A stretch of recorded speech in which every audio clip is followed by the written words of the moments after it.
Story 1. Any form of avoidant behavior when they ask a question is not helpful. If they are old enough to ask, they are old enough to understand the answer because that is when they are thinking about it. This applies to topics ranging from Santa Claus to sex. Just meet them where their age allows for understanding in the context of their environment. Story 2. Not really a lie, but when parents tell you that you are being dramatic or too emotional, it can cause you to bottle up all your emotions and become afraid to share any real feelings. I just ended my marriage because of this and am uncovering all of my issues through therapy. Story 3. Stop. I don't like what you are doing is an effective method to stop bullying. Yes, maybe on Disney XD. Story 4. Not teaching children proper names for private parts hinders their ability to describe potential sexual abuse accurately and clearly. Teaching these terms at a young age enables them to communicate effectively in such situations. Story 5. Do what you love, and you will never work a day in your life. Do anything 8 hours a day, and it will grind you down to a nub. Story 6. What does not kill you makes you stronger. Trauma can absolutely make you worse, and there is no inherent value in pain. Sometimes suffering is just suffering. Ignore your bullies and they will eventually get bored and leave you alone. No, they will not. There is someone for everyone. No, some people do end up alone, and that is not necessarily a bad thing. Finding a romantic partner is not the ultimate solution. Story 7. There is an episode of Daniel Tiger where they sing "Grown-ups always come back." And no, they do not. Story 8. My dad once told my sister that the heart moves around the body, and that is why she could find her pulse in different places. I will just say she believed it for a little too long. Story 9. Anything about sex or relationships that is not accurate should be avoided. Avoid using euphemisms or cutesy words for body parts such as genitalia, or telling children that babies come from a stork. That is harmful. Be factual but gentle. Story 10. Being a kid is not easy. People who say that forget how hard it is to be a kid. You struggle with things that most of the world can easily do without much effort. You often feel excluded from whatever everyone else understands but you. You have to rely on adults for everything while other kids judge you for decisions your parents or guardians have made for you. You do not yet know what is important to worry about and what is not, and if you get it wrong, people scold or make fun of you. Story 11. Anything that pits them against their peers. I was made to believe I was smarter and somehow more evolved than my peers by well-meaning parents and teachers. My mom would make snide remarks about a preteen classmate wearing short shorts, saying she would probably become a teen mom. It did not matter that I did not have friends. Nobody wanted to be my friend because I was just too smart for them. Stuff like that. It has taken years of therapy to even attempt to untie my self-worth from my education and grades, and to walk back my judgments of other people. Ultimately, those judgments come from my parents and other adults earlier in life but have been fed by my own self-esteem issues. I ended up as a high school dropout because it turns out I was autistic that whole time. The universe has a funny sense of humor. Story 12. Telling tales is discouraged when it means informing an adult that another child or sibling did something that makes you uncomfortable. Teachers may lead you to believe that no one will listen when you have an issue or problem, causing you to internalize that problem, and we all know what happens then. Story 13. If you work hard enough, you can be anything you want to be. No, you cannot. Telling children that shifts the blame to them if they do not manage to achieve their goals. They might think they did not work hard enough. Story 14. Girls mature faster than boys. This leads to high school girls trying to date college-age and older men. It is becoming less common now. When I was in high school, many girls wanted older guys. I was 17 dating a 16-year-old who dumped me to date a 24-year-old. If people held boys to the same maturity standards as girls, instead of dismissing everything with boys will be boys, things would be very different. However, people tend to ignore boys, assuming they are easier to raise than girls. Story 15. You can be anything you want to be. Then the child gets interested in something, and the parent says it is dumb or will not make money. Success is conforming to the standard way of living. Story 16. I did not receive any presents at Christmas because someone in a red suit said I was naughty, when in reality we were just poor. Story 17. If you are naughty, the police will come and arrest you. Starting children off to be scared or averse to the police is unwise. I understand that in some places the police may behave differently, or that you may need to educate your child to counter racism or bias. However, overall, if your child is kidnapped or hurt, you want them to feel it is okay to reach out to the police and not just be scared of them. Story 18. Sticks and stones may break my bones, but words will never hurt me. Nonsense. Words can and do hurt. Words hurt, 'cause pain, lower self-esteem, and can leave you crying on the school sidewalk. That is one of the dumbest sayings ever. Story 19. Do not fight with the children bullying you. They will stop on their own. Finally, after many years, I had enough and confronted the main bully, and it stopped after that. Thank you, Dad, for your great advice. Story 20. That anything can be achieved with enough effort is a complete and utter lie, especially if your goal is to have a family of your own or to become the best at something. Story 21. If you tell someone that something bothers you, they will continue doing it just because it bothers you. Good friends will not want to intentionally hurt you. Story 22. Boys and girls are mean because they like you, even triggers children's skepticism. If they believe it, it may set them up for unhealthy relationships in the future. Story 23. 1. Everyone is honest. 2. Alcohol is not harmful. 3. You do not have to look a certain way to be high status or good enough. Story 24.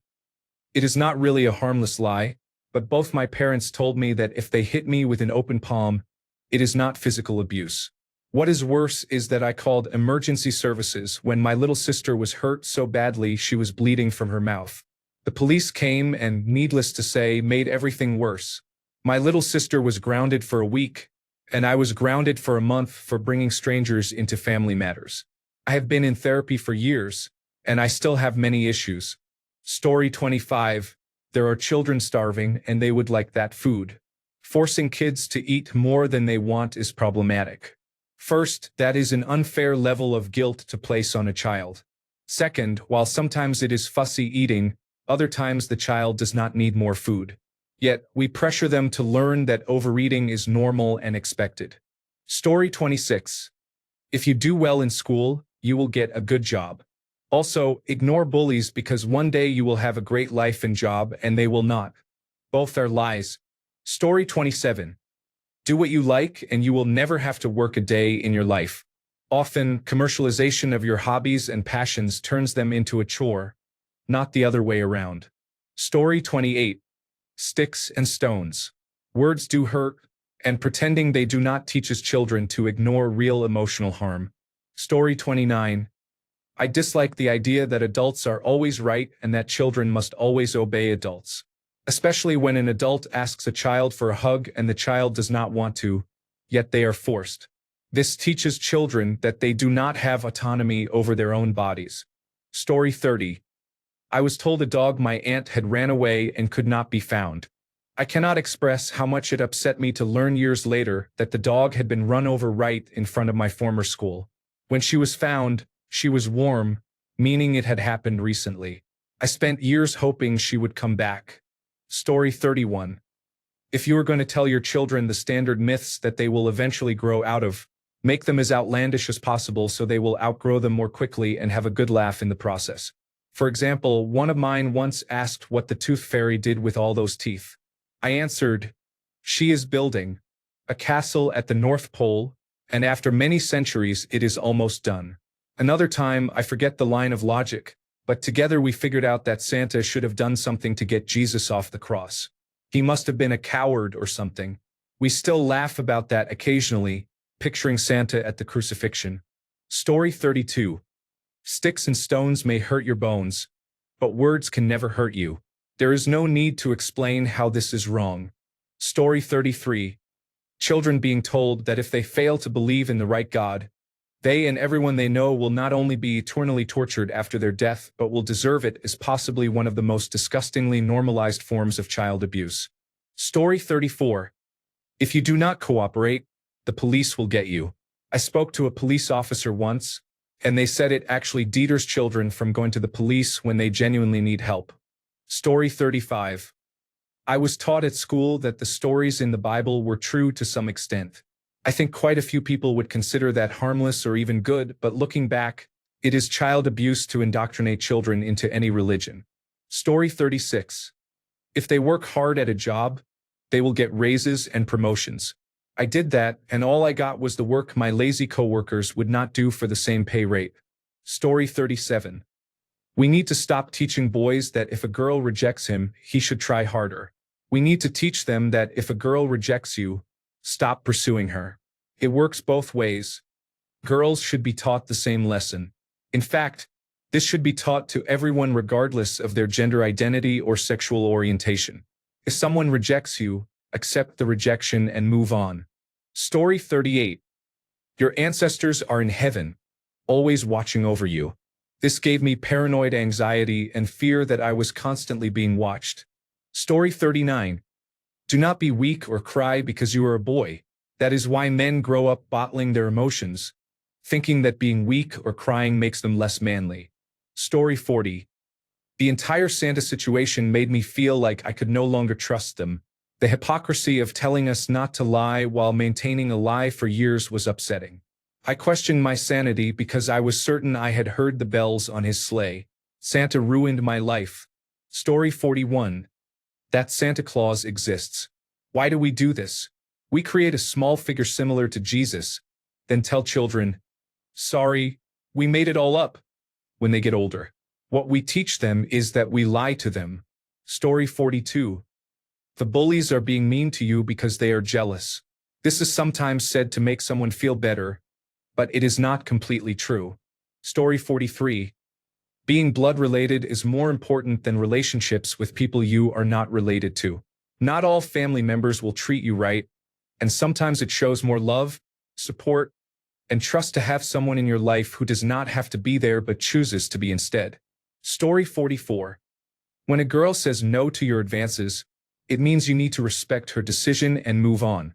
Persistently bothering her until she changes her mind is unacceptable. Every single princess story teaches the importance of consent and respect. Story 45. Any religious punishments. I knew many friends wanting to die in their preteens just to avoid going to hell. These thoughts can also be used as bullying content, such as parents' views on different races, sexual orientations, religions, and so on. Story 46. Do your best and you will see that hard work pays off. This is not a universal truth and is not applicable to many things. Story 47. Regarding school bullying, when teachers say or said, just ignore them, they'll stop eventually. It does not stop the bullying. Instead, it often leads to escalation into full-blown violence to provoke a reaction. What is worse is when the victim is punished for standing up for themselves, while the bully or bullies receive only a mild reprimand or even go unpunished, especially if the bully is a teacher's favorite. Story 48. You are so smart, pretty, and special. Yes, coasting through standard education has truly prepared me for higher education. Story 49. No. Following your dreams is horrible advice. It is a fantasy sold by the rich to blind the poor and keep them from realizing their lives are being stolen. I bought into the deception, left my boring but secure career to follow my dreams. Almost 16 years later, I realized the lie and stopped following them, and I am still trying to claw my way back to where I was. It looks like I will never get there. In the end, all I have to show for it are a few stories to tell people at parties.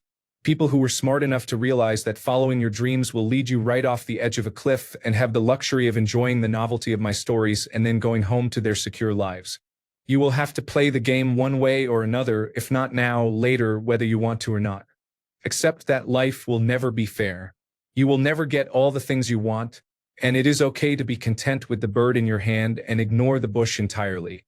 You will be a lot happier, I can assure you. Story 50. I was never told that Santa Claus was real, and I grew up to be a skeptic. That made me think. If we teach children about this magical being who gives them personalized gifts as a reward for good behavior, does it predispose them to later believe in all kinds of magical thinking? Story 51. My child stresses about politics because of school and what other children are saying. We tell him he does not have to worry about politics because he is only 10. but it has been difficult to explain things to him. Story 52. That everything will be okay. While technically true, usually unless set up with realistic expectations that sometimes it will not feel like everything will be okay and sometimes it will not be okay, people get stuck when things get hard. Rather, focus on growth mindset, resiliency, and healthy coping skills. Story 53. The lie that parents or caretakers are the ultimate authority on everything and are always right for no reason, without needing to explain themselves, treats you like a prisoner in their home. This makes you confused about authority, leading you to either completely avoid questioning it or to be completely disrespectful toward it. There is no balance. It teaches you that understanding things is not important and not your place. You grow up feeling unimportant and like you're not meant to be a meaningful part of anything. It takes years to unlearn this, if ever. Parent. Because I said so. Child. But why? Parent. Because I'm your mother or father and I said so. Child. But I don't want to. Parent. Go to your room if you're not going to listen. Child. But why? Parent. I'm going to count to 3. Child. Why? Parent. 1. Teach your kids the reason why. Stop being lazy. Story 54. How about not avoiding the question and lying by saying, because I said so? When my children ask why, I always tell them the reason. Quit being lazy parents. Story 55. Good things happen to good people. It sounds nice but can really affect how children process unfair situations later in life. Story 56. Just wait till your father gets home. I thought violence was normal in relationships, so I accepted it. It was not until I actually saw men who talked to their partners and their children that I realized it was not right. Wait, that was not a lie. Story 57. Both God and Santa Claus are watching you at all times to make sure you are being good. Just kidding, Santa Claus is not real. Story 58. Being smart, meaning book smart, matters. No, it is valuable in school and can be valuable in some careers. However, it is absolutely worthless compared to solid social skills. It was a joke in law school. The A students usually end up working for the C students. It is not good as a rule, but it is true far more often than it should be the case. Story 59.